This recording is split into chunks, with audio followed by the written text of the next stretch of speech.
Jésus-Christ est vivant. Il est sorti du tombeau, il est vivant. Même la mort n'a pas pu retenir mon roi. C'est pourquoi moi je crie haut et fort. Il est vivant. Jésus-Christ est vivant. Il est sorti du... Monsieur Kalombo, merci d'avoir répondu présent à notre invitation à ce vernissage. Aujourd'hui, de manière générale, quelles sont vos impressions par rapport à ce livre? C'est moi d'abord qui vous remercie de l'attention particulière que vous m'avez accordée. Je remercie les organisateurs et surtout l'auteur parce qu'il m'a fait l'honneur de m'inviter ici pour que je puisse faire un petit show. Comme ça allait détendre l'atmosphère et il y a un beau soleil, on est tous contents. Et mes impressions, c'est qu'il y a un livre extraordinaire qui a été écrit par Monsieur Dosité Mangandou, qui est pour moi un frère et un ami. Donc c'était un honneur d'être là et je crois vraiment que je vais inviter tout le monde à lire ce livre parce que non pas seulement qu'il a touché les problèmes de fond, mais il nous a mis sur plusieurs pistes de solutions. Voilà. Aujourd'hui, nous voyons l'absence des jeunes congolais à ce vernissage. Quel est le conseil que vous pourriez leur donner? Je commence par donner les conseils à nous autres parents. Moi d'abord en premier. Tout d'abord, je m'excuse parce que j'aurais pu amener mes 3 garçons et ma petite fille, mais bon, comme il y a d'autres obligations ailleurs, donc voilà, et donc la prochaine fois, d'abord nous parents, on doit se mobiliser et mobiliser les enfants pour qu'ils remplissent cette salle, et par la suite, on va aussi demander aux jeunes comme vous, de demander à vos amis, vos frères, vos sœurs, d'être dans la salle, parce que c'est très important de s'habituer à ces choses depuis le bas âge. Nous sommes dans la diaspora, nous sommes dans un pays, la Suisse, qui est très organisé, et je peux vous dire que la Suisse aussi compte sur sa diaspora. Donc la diaspora est très importante, surtout dans ce pays comme celui-ci. Donc on va vraiment toucher dans le réseau où vous êtes. Vous êtes quoi, sur TikTok, WhatsApp Facebook, et tout. Instagram. Voilà. On va s'appuyer là-dessus pour faire venir les jeunes. Une dernière question. La situation actuelle du Congo est très très délicate. Quel est le conseil que vous pourriez donner au gouvernement actuel? Nous allons d'abord rappeler au gouvernement congolais que le Congo est un pays qui a toujours été sur une espèce de colline dangereuse. Pourquoi? Parce que le sous-sol congolais est très riche et le sol congolais aussi est rempli de terres arables. C'est-à-dire que nous suscitons un intérêt. Ceux qui parlent du Congo, parmi ceux qui se prennent pour les dieux de ce monde, ils croient que le Congo leur appartient. Ils n'ont jamais mis dans leur calcul que les Congolais pouvaient aussi être maîtres de ces terres, maîtres de ses avoirs, de sa faune, de sa flore. Nous avons un pays extraordinaire, donc je vais inviter le gouvernement congolais à se pencher sur la priorité, c'est le peuple d'abord. Donc là, maintenant, il n'est plus question qu'on laisse faire. Et en même temps, je demande à ce gouvernement de tout mettre en place pour que toutes les corporations soient entendues. Je parle des corporations des enseignants, des médecins, des artistes, pour que tout le monde participe. Il est plus qu'important que maintenant tout le monde puisse participer. Ce n'est pas un gâteau à partager entre politiciens. Non, c'est un pays qui doit être géré pour que tous les Congolais se retrouvent. On parle de l'État. L'État veut dire d'abord la sécurité. C'est pour ça que nous souscrivons à un État. C'est d'abord la sécurité. Et cette sécurité, elle est physique, elle est juridique, elle est sanitaire. Et aussi, il faut éduquer la jeunesse. Donc si je puis dire, il faut renforcer aussi la famille, papa, maman et les enfants. Comme ça, demain sera meilleur. Et nous disons en même temps au gouvernement que nous, peuple, nous serons là pour continuer à les contrôler. Et nous comptons sur le président de la République, à qui je lance un appel. Cher président, vous savez combien personnellement je vous appuie. Je vous demande vraiment de faire du peuple d'abord votre réalité, que vous puissiez vraiment vivre cette réalité-là. Merci. Alors, je vous remercie d'être venus très très nombreux. Et je vous remercie beaucoup, beaucoup, beaucoup.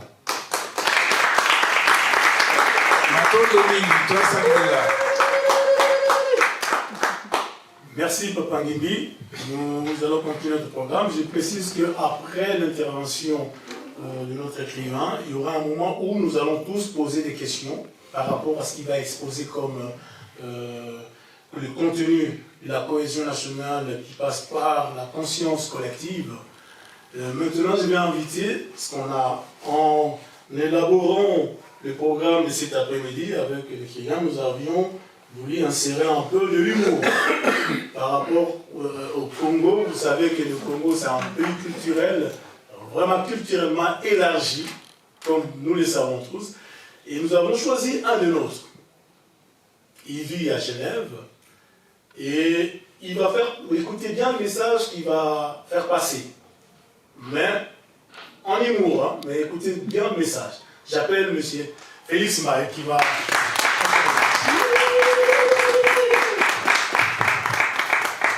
Merci. Bonjour. Tout le monde va bien? Oui. Est-ce que tout le monde va bien? Oui. J'aime bien voir les gens gays, joyeux, ça fait toujours plaisir. Et quand on m'invite comme ça pour un vernissage, ça fait quand même peur parce qu'on est en face des gens très intelligents. Et on ne sait pas comment les faire rire, on dit on va essayer. Donc ce soir ou cet après-midi, même si vous ne me trouvez pas drôle, rigolez quand même. Ça va justifier ma présence ici. Papa Ngimbi, sénateur Imbondo et révérend pasteur Dosite Magandou.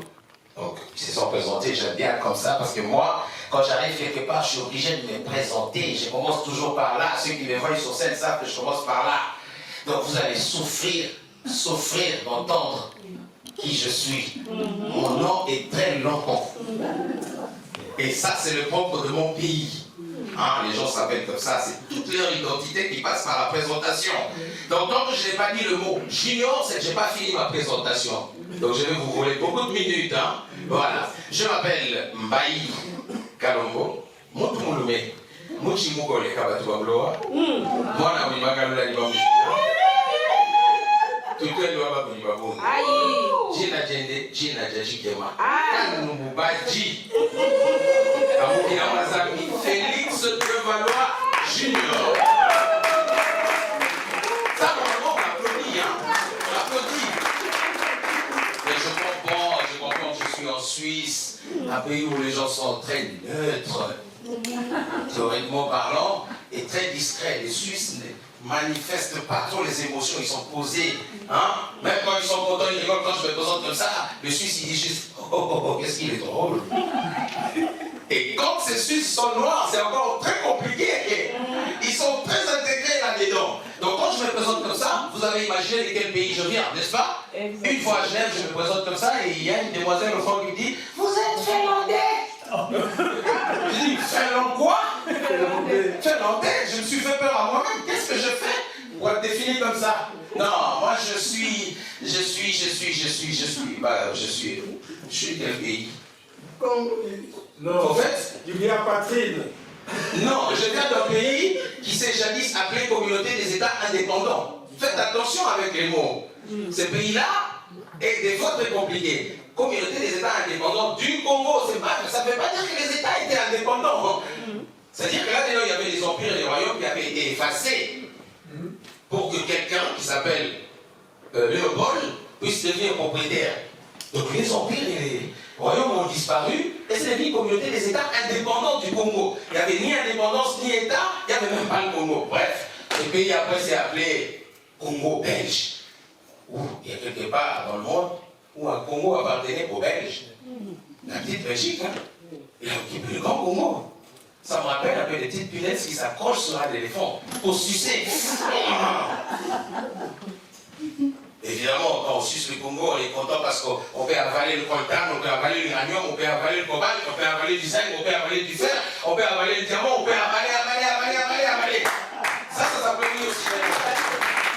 Je disais tantôt que j'avais compris que j'étais en Suisse. Les Suisses sont très discrets. Il faut les rappeler qu'il faut, même pour rire, je les rappelle hein, dans la salle.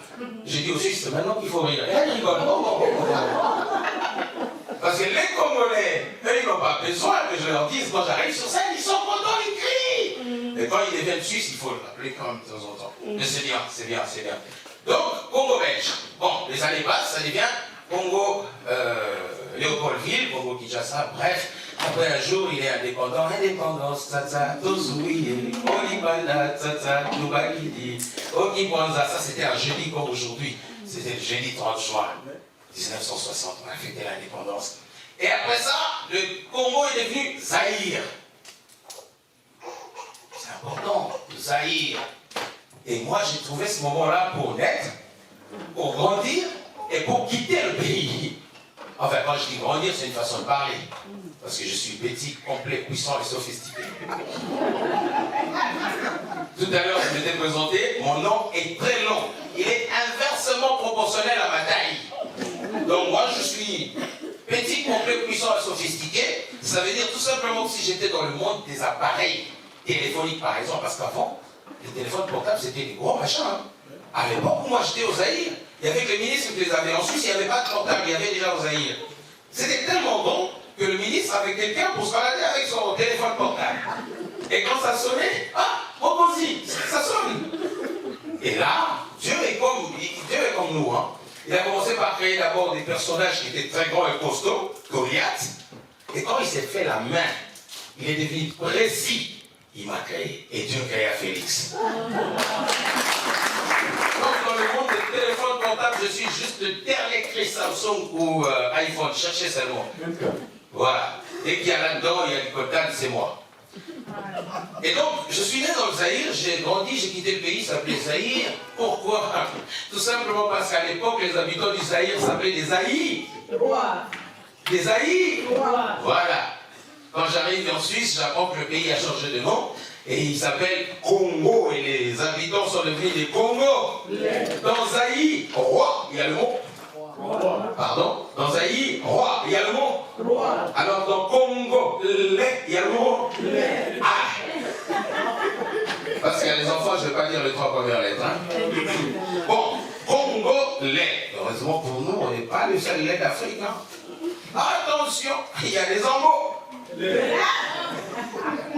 Je disais qu'il y a des Angos. Il y a des Togo. Il y a des Sénégal. Il y en a qui sont plus laids que d'autres. Bon, nous on va parler des Congos. Les Congolais, j'aime bien parce que le Congolais s'assure. Nenguezali, toujours. Appellation bien contrôlée.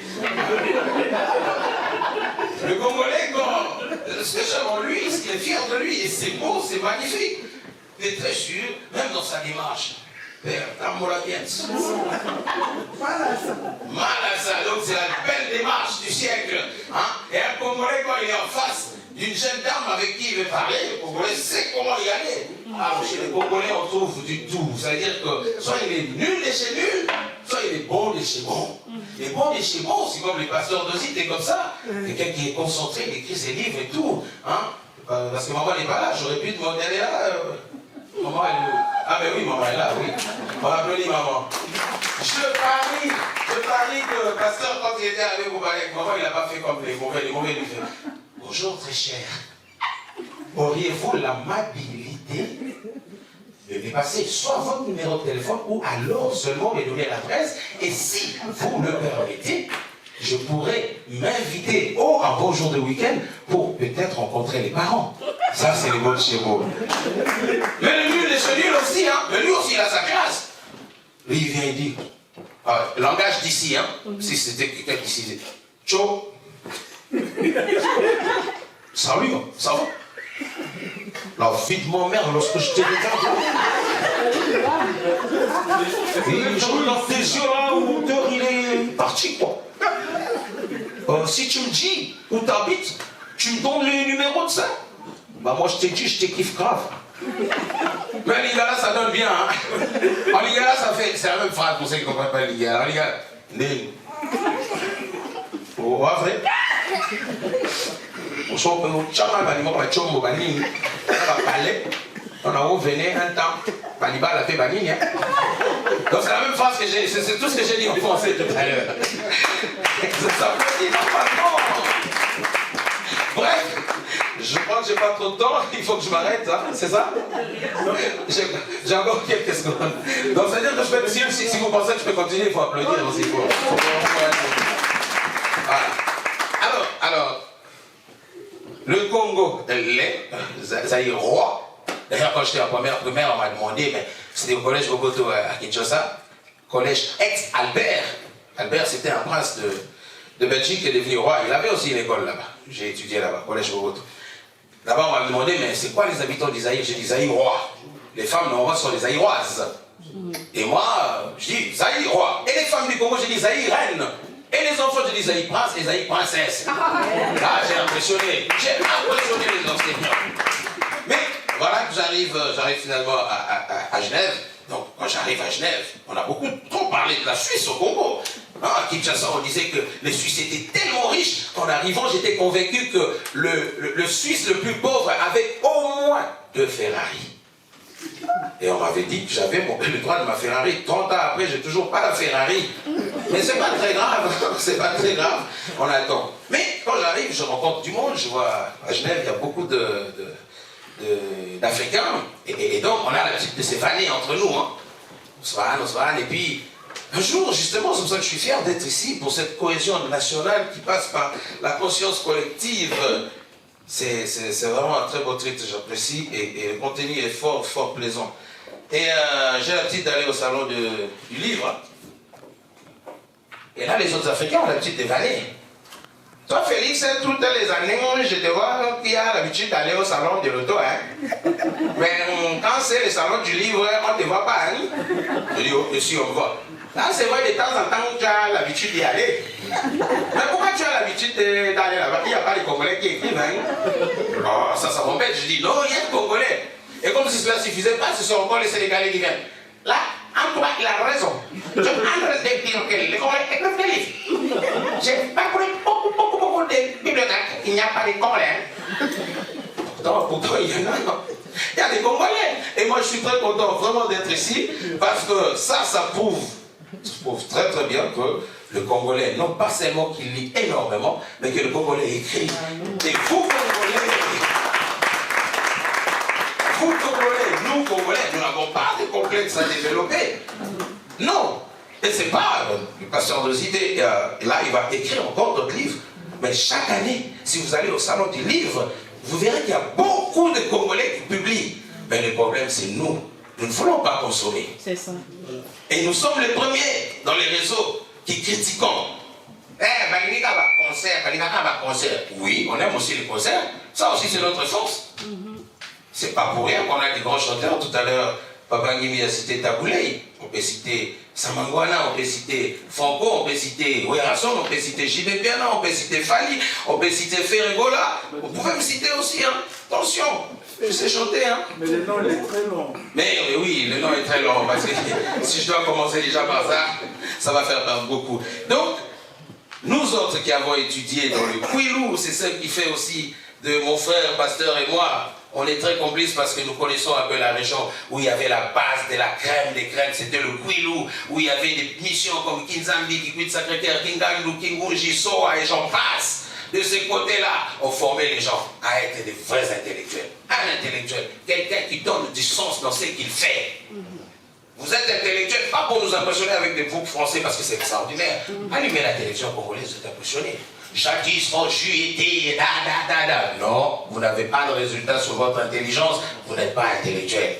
Et nous autres, qui essayons d'être un peu intellectuels, on nous a appris à chanter, à danser, à jouer au ballon, à jouer au basket. J'ai fait du basket, j'étais un peu pas nul, mais j'ai fait quand même du basket. Hein. On nous a appris à réfléchir, c'est pour ça que ça fait pendre ça. Lisons et faisons confiance. Et nous allons espérer que nous ferons pression au gouvernement pour que la convention qui liait les écoles catholiques, protestantes, kimbanguistes et les écoles de l'État, il y avait une convention entre l'État congolais et ces écoles-là, nous allons nous battre pour que ces écoles reviennent, afin qu'on ait beaucoup d'autres pasteurs d'osité.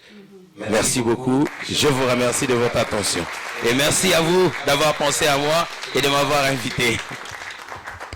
Merci Félix Junior, si on peut l'appeler ainsi, avec un nom qui prend, j'ai calculé, 20 francs. On commence symboliquement, je prends celui. Je remets à qui? Ah, voilà. Merci Junior. Voilà, tout à l'heure, nous allons procéder aussi aux questions. Et M. Mangandou va répondre à nos questions. Dans les soucis qu'il a aussi, lui, imaginez le Congo comme Félix l'a défini ici, Zaïrois, Congolais, tout, avec tous les laits que nous avons, que tout le monde vient tirer de son coin.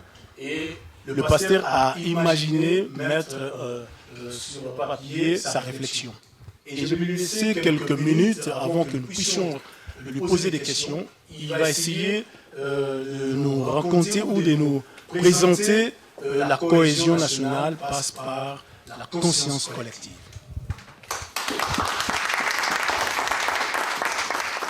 Chère maman, merci infiniment d'avoir répondu présente à ce vernissage. Vos impressions par rapport au livre aujourd'hui? Alors, j'ai une bonne impression pour ce livre. Voilà, je vous le présente et je vous recommande vivement. Moi, quand j'ai lu pour la première fois ce livre, j'avais des frissons. Et je me suis dit, si et seulement si tous les jeunes Congolais pouvaient lire ça, ça devrait vous orienter.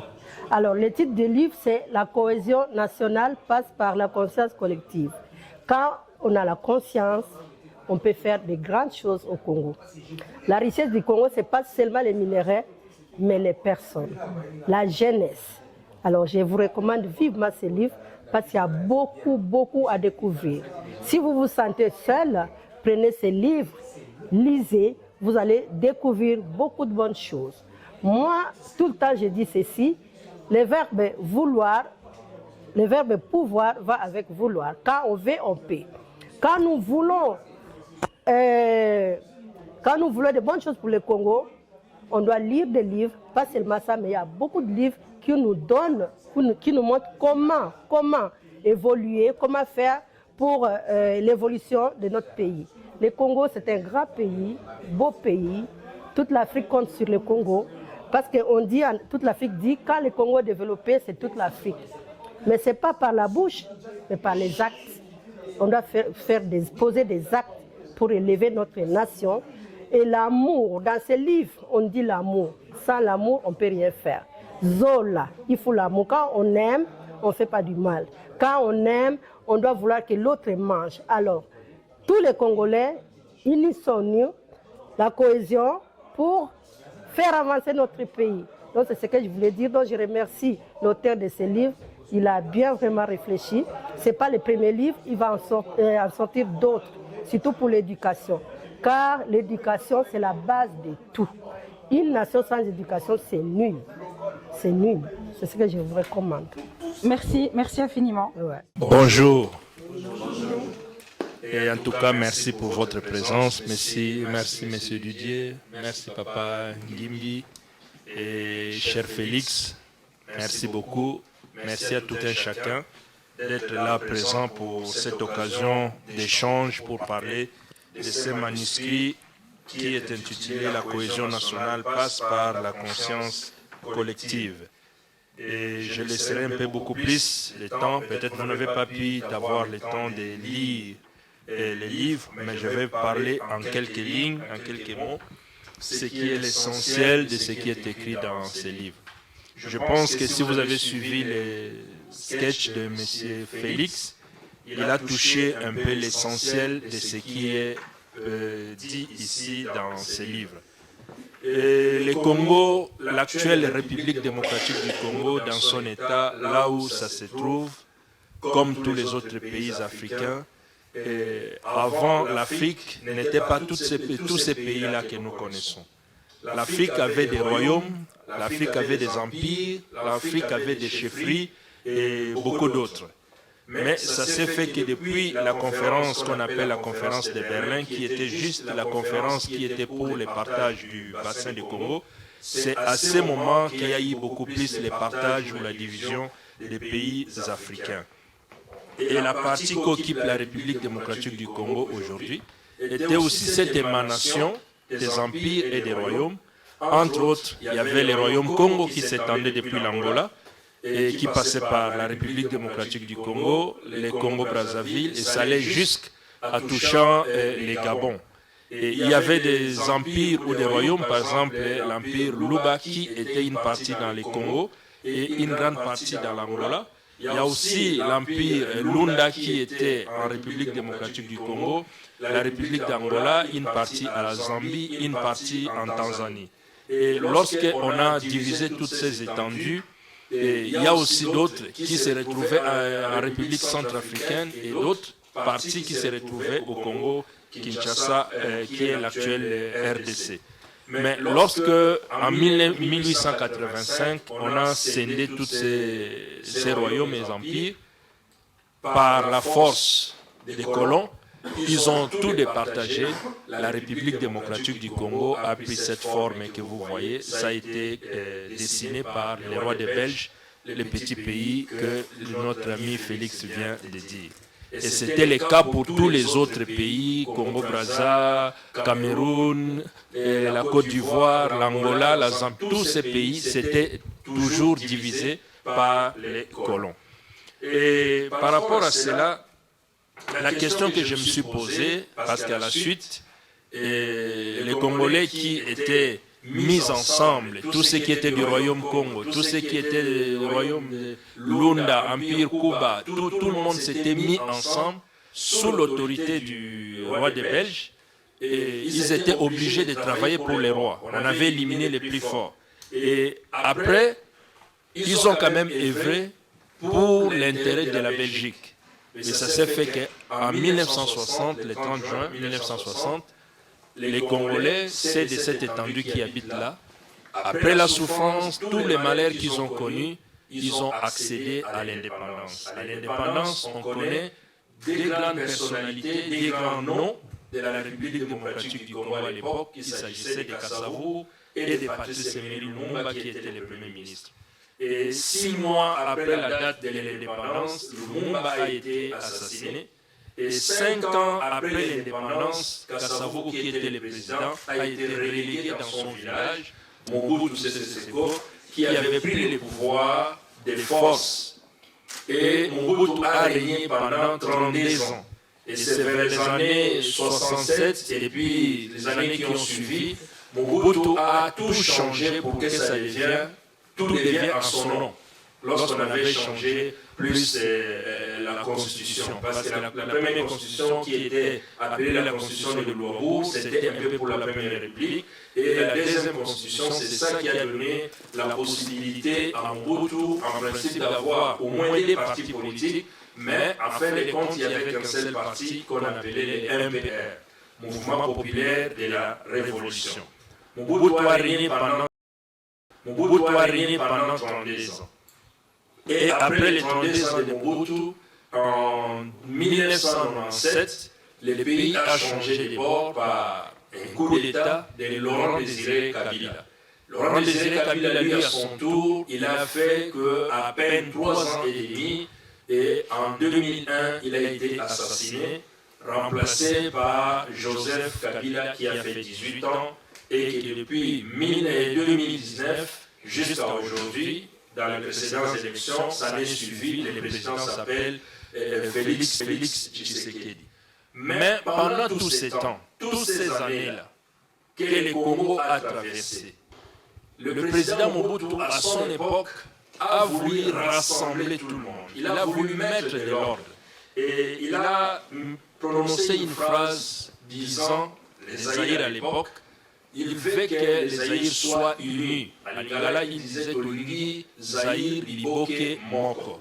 Lisanga, Moko. Tatabo, Moko. Ekolobo, Mokonzibo. Mais c'est pour Mokonzibo, Moko que les gens ne voulaient pas. Ils voulaient Ekolo Moko, Tata Moko, Maman Moko. Mais pour Mokonzibo, les gens disent non, ils ne veulent pas ça. Or, c'était un principe qui était bien pour unir tout le monde. Mais comme il a pris le pouvoir des forces, lorsqu'il voulait l'unité, il voulait la cohésion nationale, ça n'est suivi que les gens qui étaient tout autour de lui, surtout sa garde républicaine, c'était les gens de sa région. Alors ça signifie qu'il avait perdu les pédales de cette cohésion nationale. Et depuis lors, ceux qui se sont suivis, lors de la conférence nationale souveraine et tous ces changements, on voit qu'il y a certaines choses qui ne marchent pas vraiment dans notre pays. Et c'est ça où je me suis posé la question, c'est ça qui est la première question dans la deuxième couverture de ces livres, pour se dire, est-ce que c'était la volonté de tous ces peuples-là qui vivent sur l'étendue de la République démocratique du Congo, est-ce qu'ils étaient tous d'accord de devenir un peuple? Ils n'étaient pas d'accord. Ceux du royaume Congo étaient indépendants. Ils vivaient de leur façon. Les Luba étaient indépendants, ils vivaient de leur façon. Les Mwaka au nord vivaient de leur façon. Les Mwani vivaient de leur façon. Les Kuba vivaient de leur façon. On les a forcés la main pour vivre ensemble, pour que les pays soient unis avec tous ces gens-là. Et je sais que là, dedans où je parle aussi, un des derniers royaumes au Congo qui a été imposé pour vivre ensemble, pour entrer dans ce qu'on appelle la République démocratique du Congo, c'est le royaume de Garinganze où il y avait le roi Nsiri, le roi de Katanga de Baïke. Lui qui a été tué en 1891, il était un des derniers rois à être féodé aussi dans les systèmes que Léopoldé voulait.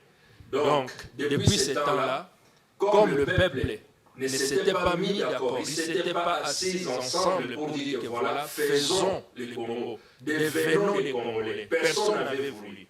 Et on les a forcés la main. Comme on les a forcés la main, donc ils sont obligés de vivre et de continuer comme ça. Et c'est ça qui fait la difficulté aujourd'hui. Dans cet exemple que j'ai pris pour le Congo, et c'est l'exemple qu'on trouve dans d'autres pays, où il y a peut-être ceux qui sont au sud ne s'entendent pas bien avec ceux qui sont au nord. On voit qu'il y a les Batékés qui ont des difficultés à s'entendre avec les Bassakata. On voit à l'est les Lendou ont des difficultés de s'entendre avec les Hema. On voit les Babouba qui vivent dans les Katanga, ils ont des difficultés de cohabiter ensemble. Il y a toujours des petites tensions comme ça. Tout autour des Kisangani, on voit les Mororo avec tous les autres qui sont toujours en tout temps en guerre. Mais ils ne peuvent pas vivre ensemble. Il y a des conflits tout simplement pour les forêts, pour les étendues des rivières, pour beaucoup de choses, il n'y a que des conflits. Et c'est ça par rapport à cette réflexion que je me suis dit, non, en tout cas, il y a quelque chose qui nous manque. On n'est pas unis. Et quand on voit même ce qui se passe à l'est du Congo, est-ce que la question de savoir, les gens qui sont à l'ouest, sont-ils motivés de dire que voilà, c'est l'étendue de notre pays qui est en train de partir en fait pour que nous puissions nous mobiliser parce qu'ils sont congolais comme nous, comme les Ukrainiens font, comme les Palestiniens font, comme les Israéliens font, pour eux c'est d'abord la patrie, ou bien ceux de l'ouest pensent que c'est de l'est, bon, c'est leur affaire. Nous, on regarde, peut-être on fera quelque chose, mais il n'y a pas un tel engagement qui manque pour que tout le monde puisse s'y mettre ensemble. Et c'est là que je me suis posé toute cette question pour voir à suffisance que dans beaucoup de choses que nous faisons, nous manquons cette cohésion.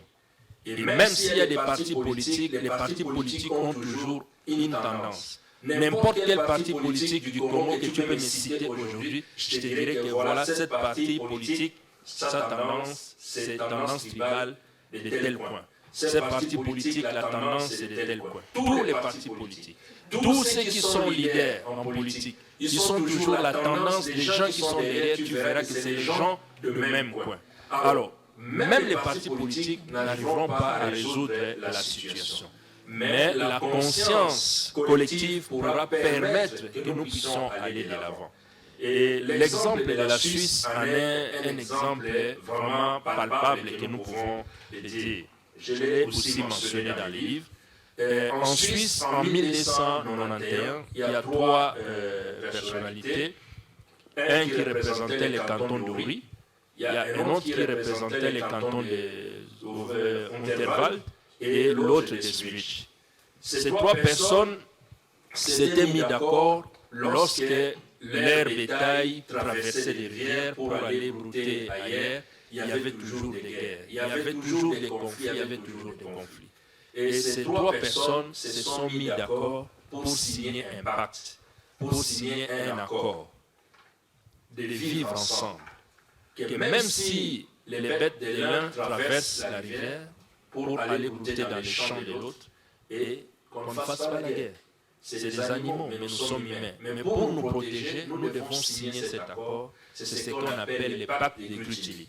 Et si vous savez, en Suisse, le 1er août, on célèbre cette fête-là, 10 ans de l'indépendance de la Suisse. Mais à vrai dire, ils célèbrent le pacte de Grutili parce que c'est ça, ce pacte qui a fait la stabilité. Et sur ces pactes-là, des trois cantons ou des trois personnalités-là, C'est ça qui a fait que tous les autres cantons se sont rajoutés sur ces pactes de la stabilité. Parce que tous les cantons de Suisse que vous voyez, c'était des États indépendants. C'était des États indépendants. Mais ils ont bénéficié de ces pactes pour la stabilité de la Suisse. Donc ce qui fait la stabilité de la Suisse, c'est ces pactes-là signés. Il est détaillé dans les livres et où on voit les accords, qu'est-ce qu'ils ont décidé pour dire comment ils devaient avancer ensemble. Et c'est ça qui fait la stabilité de la Suisse. Et quand il n'y a pas de pacte, quand il n'y a pas d'accord, ça devient difficile de vivre. Et c'est là où je me suis posé cette question, disant que depuis 1885, avant c'était des royaumes, comme notre ami Félix a dit, on a dit les États indépendants du Congo, parce qu'on a féodé des royaumes et des empires. Mais depuis que ces États se sont mis ensemble, est-ce qu'ils se sont posé la question de dire que voilà, aujourd'hui, on nous a mis ensemble, on a fait de nous une nation, mais nous, comment nous comptons nous organiser, comment nous comptons vivre ensemble, comment nous comptons organiser la vie de l'État où nous vivons. Et nulle part dans les manuels d'histoire, j'ai lu beaucoup des historiens qui ont écrit sur la République démocratique du Congo, et en aucun moment, un historien a pu dire que voilà, à telle date, à telle année, à tel événement, il s'est passé ces pactes ou cet accord de stabilité pour que les gens puissent vivre en paix. Il n'y en avait pas. Mais celui qui avait l'intention de réunir les gens pour vivre dans la cohésion, c'était Mobutu. Mais la façon qu'il est venu au pouvoir et de la manière où il a quitté le pouvoir n'a pas donné un sens, n'a pas laissé un texte, n'a pas laissé une date commémorative où on peut dire que voilà, on célèbre l'unité ou la cohésion nationale pour la stabilité et la paix de tout le monde.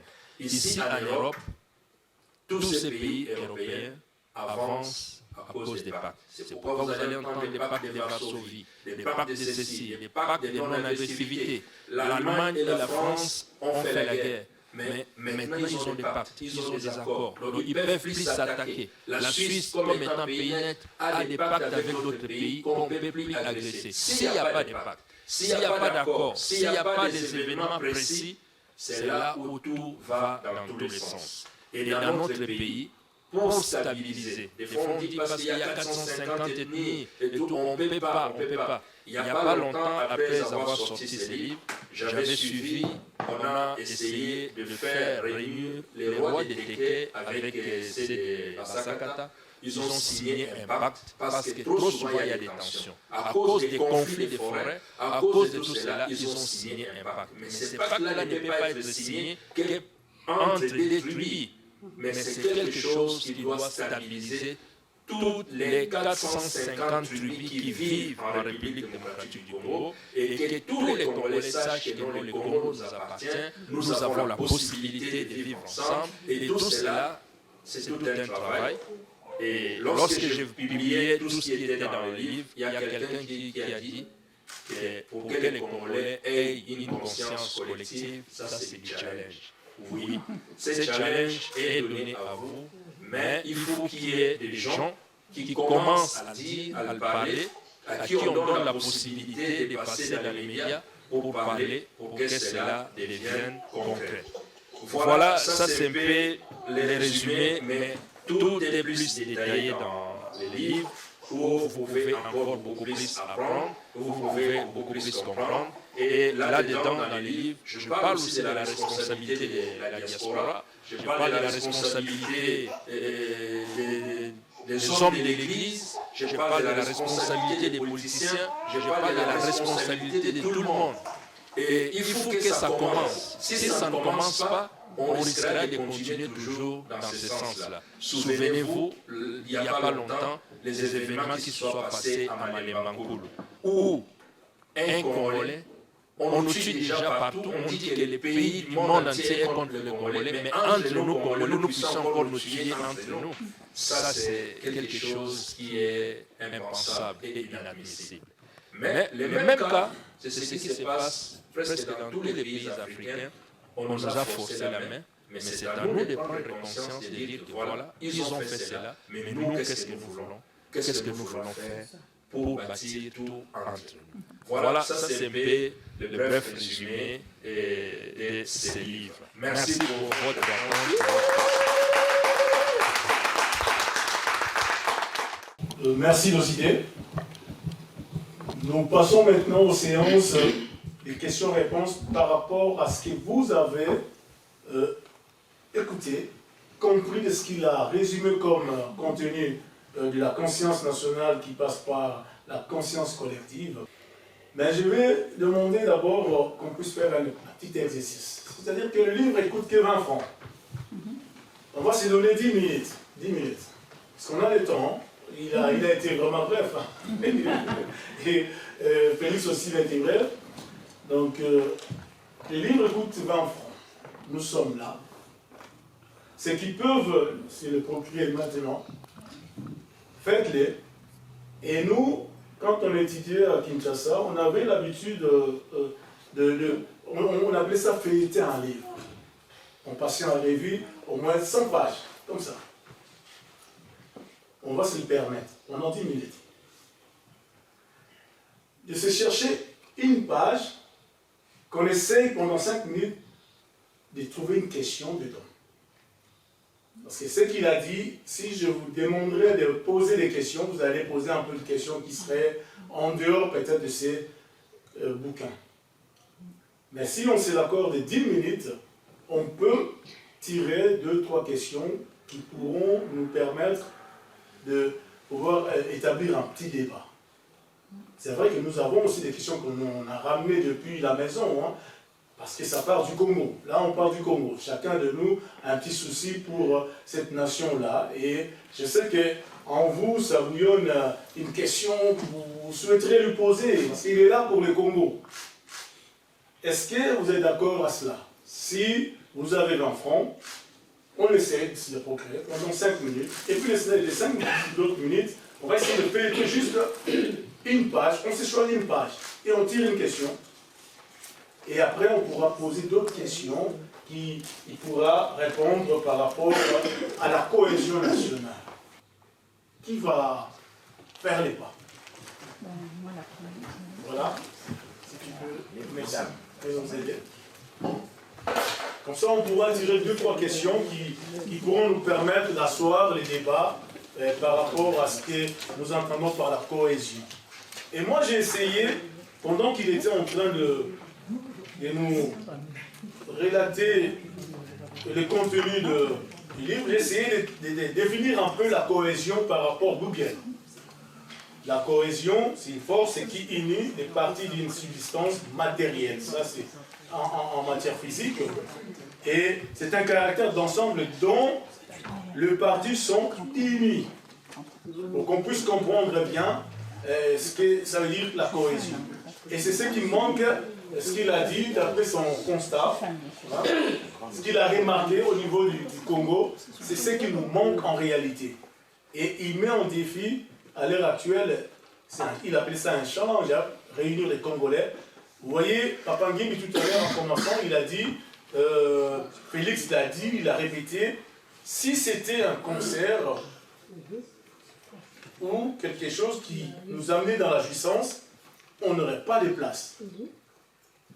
Maintenant qu'on parle de ce qui nous concerne et qui est important pour nous, pour notre survie, nous sommes absents. Voilà, c'est ça qui pose un certain problème dans notre milieu, dans notre quotidien. Voilà, on se donne 5 minutes comme ça. Si Félix il peut nous improviser quelque chose là, encore, le temps que nos amis... Peut-être lui aussi. Je sais qu'il a déjà lu les livres. Non, j'ai pas lu. Il a déjà pas lu. J'ai trouvé une question. J'ai trouvé une question, oui. Ah, il a déjà trouvé. Donc Félix, il en a déjà trouvé. Qui d'autre a trouvé une question à l'intérieur? J'ai déjà une question. Voilà, je savais qu'il y avait des questions déjà concernant les contours du Congo. Je sais que chacun de nous a une question à poser à notre ami. Et nous allons commencer ces jeux-là, de questions-réponses, pour qu'il puisse sortir tout ce qu'il a. Vous voyez, il a un gros ventre, hein. Il a vraiment le Congo en lui. Chez nous, c'est comme ça. J'essaie d'imiter Félix. Le pasteur, il a de la matière. Et il pourra vous répondre. Je suis persuadé qu'il est prêt, il s'est préparé pour cela. Et qui peut se lancer, le premier? Voilà, notre ami, vous nous dites votre nom, vous présentez et puis posez votre question. Je m'appelle Léo Katako. Ma question, c'est au niveau du titre. La conscience... La cohésion nationale. La cohésion, voilà. La cohésion nationale passe par la conscience collective. Ce qui me dérange, c'est le mot conscience collective. Pour moi, je dirais conscience individuelle. Parce que c'est par la conscience individuelle qu'on arrive à la collectivité. Je ne peux pas passer par... C'est un peu impossible. Juste me rappeler votre nom, s'il vous plaît. Kata. Oui, merci. Je ne vais pas me représenter, sinon on va prendre du temps. On dira Félix Junior Maï. Je suis tombé sur une phrase. Le vrai problème des Congolais ou du Congo, en quelques mots, c'est que nous avons perdu les valeurs de base. Entre parenthèses, le respect, le pardon, l'amour, l'altruisme, la miséricorde. Et j'en passe, je crois, parce qu'il y a le point de suspension. Moi, je me base beaucoup plus sur ça. Comment pensez-vous, en tant que penseur, écrivain, comment pouvons-nous agir pour revenir sur les bases? Je n'aimerais pas m'étaler sur les questions politiques, parce que sinon ça va prendre du temps, ça va dévier le débat. Le gros problème, c'est comment faire cette cohésion. Tout à l'heure, mon frère disait qu'il faut être un modèle. Oui, il faut être un modèle. Mais il y a des États qui ont été bâtis par des bandits, notamment les États-Unis, mais pour autant, ils ont fabriqué un État. Comment nous, Congolais, pouvons-nous faire? Parce que le travail de chacun de nous est aussi responsable de ce qui nous arrive. Si ces voleurs sont là, c'est que nous acceptons les voleurs. Troisième question.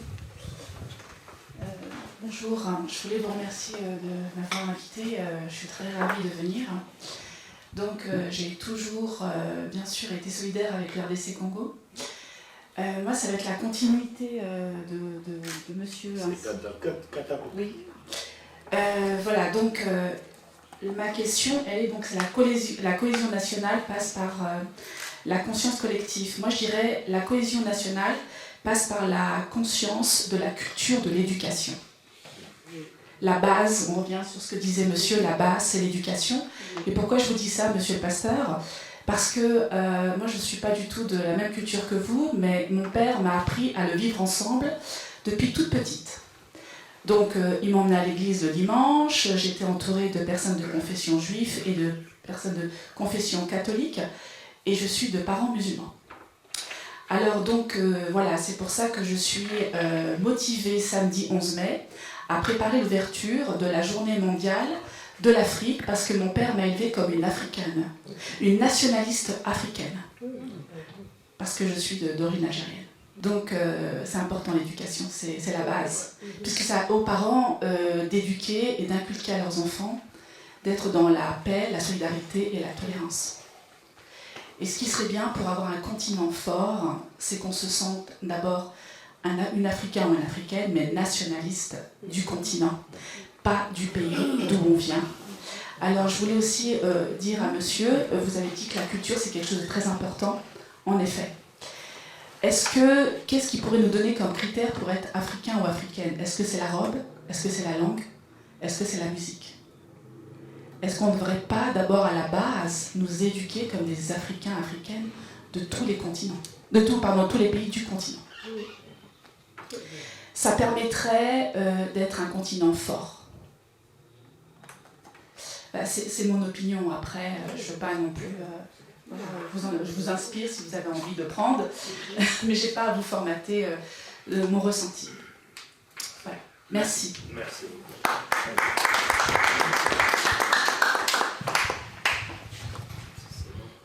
Du coup, je suis Carole, la fille de Papa Ngimbi. J'ai une question très courte. Déjà, merci beaucoup d'être venue présenter votre livre qui est très intéressant. Je voulais savoir si vous aviez un message à adresser aux jeunes d'ici. En fait, qu'est-ce que nous, en tant que Congolais, Congolaises, on pourrait faire en fait, pour améliorer aussi la situation Voilà, question toute simple.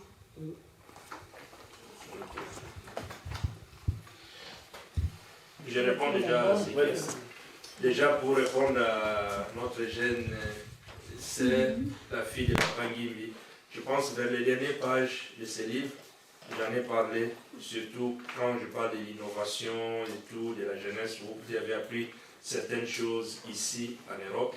Il y a beaucoup de choses à apporter pour le Congo. Mais le problème est que s'il n'y a pas une transmission, on ne vous rassure pas, il y a certains parents où je souhaite déjà dans le livre que c'est mieux qu'on parle du Congo d'abord dans les familles, qu'on parle du Congo dans les familles, de nos pays dans les familles, et puis que ça se transmette.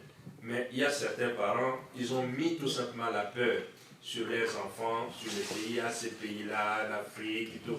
Il y a déjà ça qui est inculqué dans l'esprit des enfants, et c'est difficile, et puis il y a encore certaines autres choses qu'on doit améliorer au niveau du pays pour donner confiance aux enfants qui ont étudié ici, qui ont envie peut-être de vivre là-bas, d'apporter l'expertise qu'ils ont appris, qu'ils ont acquise ici au pays. Mais j'en parle vers les dernières pages de mon livre. Si je reviens aux deux questions de M. Katako, la première c'est de dire qu'il fallait peut-être parler de la conscience individuelle que de la conscience collective. Oui, en philosophie, on peut conclure de l'individu à la collectivité. Ou on peut dire, si on voit un Congolais, parce que je donne ici certains défauts ou détails qu'on dit des Congolais ou des Africains. Si on voit un Congolais, moi je vis à Vienne, j'ai beaucoup défendu certaines causes de ce qui est des Congolais. Si on attrape des jeunes qui sont en train de voler dans le magasin, on dit que c'est des Congolais. Mais moi je dois dire que non, ce n'est pas des Congolais, parce que nous, on nous confond comme étant Congolais. Il y a des Angolais, il y a des Congolais de Brazzaville, il y a des Congolais de la RDC. Mais si on attrape un jeune, on dit tout simplement c'est un Congolais. Mais il n'est pas Congolais de la RDC, mais c'est un Angolais. Parce qu'on part d'un point où c'est dire que voilà, ça c'est un Congolais, mais ce n'est pas un Congolais. Et il y a aussi ce côté où on peut conclure de la collectivité à l'individualité. Dire que voilà, tellement les Congolais sont comme ça, même si tu arrives, on va te traiter parce qu'on sait que ça, c'est des Congolais qui sont comme ça. Et le principe de dire la conscience collective, c'est parce que, comme Madame venait de dire, on ne nous a pas inculqué une culture de l'amour de la patrie. On a été plus régionalisé ou sectarisé. Si je prends l'exemple dans les Kwilu, par exemple, ou dans les Bandundu, il y a par exemple il y a les Bambala, il y a les Babunda, il y a les Bampindi, il y a les Baongo, il y a... Entre déjà ces petits peuples dans la même petite région, il y a des guerres, ils ne s'entendent pas. Ils ne s'entendent pas. Il y a des conflits. Il y en a qui se croient être supérieurs aux autres. Que dans les Bandundu. Or, que si on vient compter les Balouba, les Katanga, tout ça, ils vont penser que les Bandundu, ils sont ensemble. Mais ceux qui sont là, ils ne s'entendent pas. Si tu vas dans les Zaïre là-bas, ou bien dans Owele, ou tout, il y a des petits conflits, tous ensemble. Tout pourquoi? Parce qu'on nous a mis des forces. Et si, pour changer la tendance, il faut parler de cela, il faut que ça soit transmis. Il faut que ça soit transmis, même au niveau de nos écoles, partout dans la culture, la télévision, la radio, et que le message soit véhiculé de telle sorte que les gens puissent prendre conscience.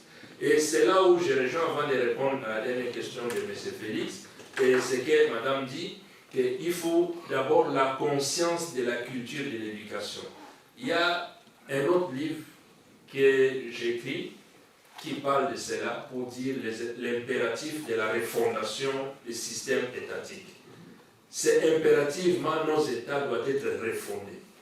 Tout ce qu'on a fait jusqu'à aujourd'hui en Afrique, dans beaucoup de nos pays, c'est du copier-coller de l'Europe, de ceux qui sont venus nous coloniser. C'est du copier-coller. Et on veut être comme eux. Mais il n'y a pas quelque chose qui est adapté à nous. Il n'y a pas quelque chose qui est adapté à nous. Et l'éducation, c'est le principe de base. Et tout à l'heure, ici, avant de commencer, on a discuté entre nous, on a dit, ici en Suisse par exemple, Un enfant qui finit son école d'apprentissage, il est déjà un produit recherché pour les entreprises pour l'emploi. Les entreprises ont besoin des mécaniciens, les entreprises ont besoin d'un cuisinier, ils ont besoin d'un assistant socio-éducatif, ils attendent déjà. Ça signifie l'enfant finit, il va faire au moins quelques temps, il est déjà intégré dans le travail. Mais chez nous, quand on étudie, c'est pour devenir qui? Personne, rien. Alors, donc l'éducation, la formation, c'est ça qui forme d'abord les personnes dans un État, la responsabilité dans un État, et ça contribue pour l'avancement du pays. Et ça, même dans la culture, c'est ça qui est très important. On n'est pas africain parce qu'on porte une robe, parce qu'on est ceci. Non, il faut qu'on soit éduqué. Quand on est éduqué, c'est ça qui va donner la force. Il y a des dames, des messieurs africains qui sont dans les institutions nationales, qui ont bien étudié, et quand ils parlent, tu vois qu'ils parlent avec assurance. Et ça, on peut le faire aussi. Je n'oublierai pas. Et si, par exemple, le président, moi je l'ai dit, je vous mets au défi. Même les partis politiques qui sont chez nous, tu me cites un parti, je te dis que ce parti politique, c'est la tendance, c'est telle région. Tu me cites MLC, je te dirais que c'est le Guadeloupe. Tu me cites IDMS, je te dirais que c'est le Kassai. Tu me cites Décidé, ça c'est les Balou. Tu me cites Abaco, c'est les Babon. Tu me cites UNC, ça c'est les gens qui sont à l'est de l'Est là-bas. Tu me cites Ensemble, on dit ensemble, mais c'est pas ensemble, c'est Katanga. Voyez, parce que chez nous, il n'y a pas de partis politiques à caractère d'idéologie. Il n'y a pas d'idéologie, c'est plus les autorités morales. On a besoin plus des autorités morales. Pourquoi aujourd'hui les gouvernements traînent? C'est parce que les autorités morales ne sont pas d'accord. C'est pourquoi ça traîne. Et il faut que les hommes capables puissent se mettre debout, puissent transmettre, puissent parler, et c'est ça qui fera qu'on puisse aller de l'avant. Et sans pour autant, le problème qui fait défaut, c'est quand on commence à insulter, quand on commence à attaquer. Ces gens qui sont au pouvoir n'aiment pas qu'on les insulte, n'aiment pas qu'on les dénigre. Mais si tu ramènes à réfléchir et que la maturité du peuple commence à comprendre qu'effectivement, ce que le monsieur dit, c'est le bon, c'est quoi? Les gens pensent qu'on ne peut plus faire confiance parce que tout le monde est pareil. Mais il faut qu'un jour, la situation change. Et dans ce livre, je souhaite que les hommes de bonne volonté, les gens qui ont une bonne conscience individuelle, se mettent debout pour influencer la collectivité pour que les choses changent. Il ne faut pas dire que nous, par contre, nous autres, nous sommes en retrait. Non, il ne faut pas être en retrait. Il faut aussi être participant. Il faut être participant d'une ou d'une autre manière pour aller de l'avant. Et M. Félix a parlé des valeurs de base. Parce que nous sommes aujourd'hui comme ça, parce qu'on a perdu des valeurs de base, le respect de la vie. Il y a beaucoup d'autres. Déjà, si on perd le respect de la vie, ça devient catastrophique. Où j'ai dit, imaginez, on tape une jeune dame qui n'a rien fait à Malembampulu parce qu'elle est Moulouba. Et vous êtes des Katangais, vous tapez votre sœur. Vous voulez vous dire que non, elle est d'abord congolaise. Et de voir des choses qui se passent, des choses atroces, c'est parce qu'on n'a pas conscience de se dire que non, nous sommes frères. Le destin a fait que nous devenions une nation, le destin a fait que nous sommes compatriotes, nous devons lutter ensemble, nous devons aller de l'ensemble.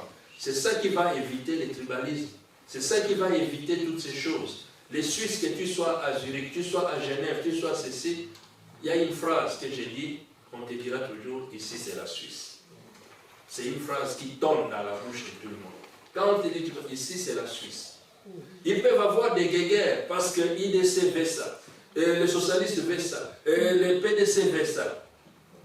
Quand ils arrivent aux élections, à la fin, ils se retrouvent tous ensemble à la commune, à la mairie, et au conseil fédéral. S'ils veulent te chasser comme étranger parce que tu n'es pas nord, IDC, socialistes, tout le monde, ils sont d'accord parce qu'ils protègent la Suisse. Ça signifie qu'ils ont une conscience élevée pour la nation, pour la patrie. La patrie, on la défend. La patrie, on la garde. La patrie, on la protège. Et c'est pourquoi j'ai donné l'exemple. Quand tu vois ces jeunes Palestiniens, quand ils se battent pour la Palestine, ils mettent leur cœur. Ils mettent leur cœur. Quand tu vois des Ukrainiens, il y en a qui étaient ici, qui avaient aussi des gros boulots, mais ils ont abandonné parce qu'ils savent qu'ils vont pour l'Ukraine. Est-ce qu'on a déjà donné un numéro vert? Si les jeunes Congolais aujourd'hui disent que non, nous voulons aller nous battre parce que notre pays est agressé, il n'y a même pas un numéro vert. Qui est-ce qu'on va contacter? Personne. Donc il n'y a rien qui est organisé. Pourquoi il n'y a pas cette conscience-là? On pense que la conscience est aux mains des autorités, mais ils n'ont pas cette conscience. Mais il faut que petit à petit, la collectivité s'élève, des personnes, des sans-voix puissent commencer à parler, et avec des documents comme ça c'est beaucoup plus, même pour les étudiants, à utiliser comme manuel pour prolonger la réflexion, pour prolonger l'idée. Voilà, c'est un peu dans ce sens-là. Merci.